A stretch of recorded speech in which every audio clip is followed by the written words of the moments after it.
Good morning. We saw some heavy showers yesterday and overnight. In fact, Seoul saw season's first heavy rain advisory yesterday afternoon. And Namwon in Jeollanam-do Province saw nearly 150 millimeters, and Jungnang-gu in Seoul almost 100.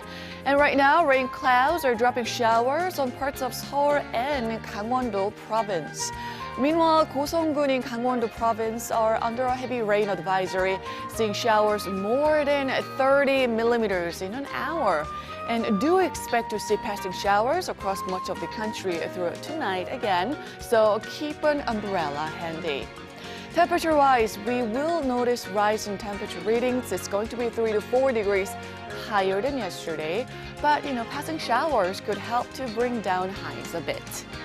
For a closer look at today's readings, morning lows are kicking off similar to yesterday, ranging from 20 to 22 degrees Celsius this morning. Daily highs will be 27 to 32 degrees Celsius, and Jeju and Gyeongju will get up to 28 degrees this afternoon.